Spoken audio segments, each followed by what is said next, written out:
সালামু আলাইকুম আমার প্রাণপ্রিয় বন্ধুরা, সবাই কেমন আছেন? আমি আছি আলহামদুলিল্লাহ।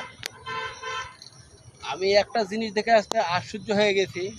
আমি কিন্তু আপনাদের দেখাবো মানুষের মাথায় এত বুদ্ধি আসে কই থেকে।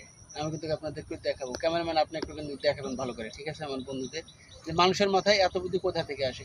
এখানে আছে কি গাছ? এটা আম গাছ। হ্যাঁ, আসেন ক্যামেরাম্যান, আসুন। ক্যামেরাম্যান, এটা কি গাছ? পেয়ারা গাছ। পেয়ারা গাছ। এটা পুকুর পাড়ে লাগানো আছে, কিন্তু মানুষের মাথায় খালি বুদ্ধি দেখে। ক্যামেরাম্যান এবার মানে এটা কি গাছ? ক্যামেরাম্যান, বেদনা বেদনা বেদনা গাছ। এবার আসে ক্যামেরাম্যান, একটু দেখে শুনে আসেন, আমার বাড়ি লিখতে হবে। ওখানে কিন্তু একটা পেয়ারা গাছ লাগানো আছে। আলহামদুলিল্লাহ, এখানে কিন্তু একটা ঔষধি গাছ আমরা দেখতে পাচ্ছি, সেটা হচ্ছে অর্জুন গাছ। অনেক মূল্যবান একটা গাছ, ঔষধি গাছ।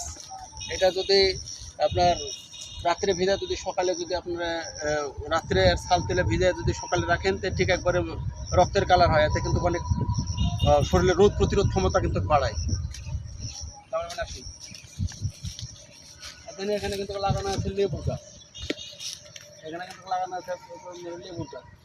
তাহলে এখানে কিন্তু আবার লাগানো আছে, তার মানে একটু দেখা, জামিনের গাছ। আমি কিন্তু এই জিনিসটা দেখে কিন্তু একবার খুব আশ্চর্য হয়ে গেছি।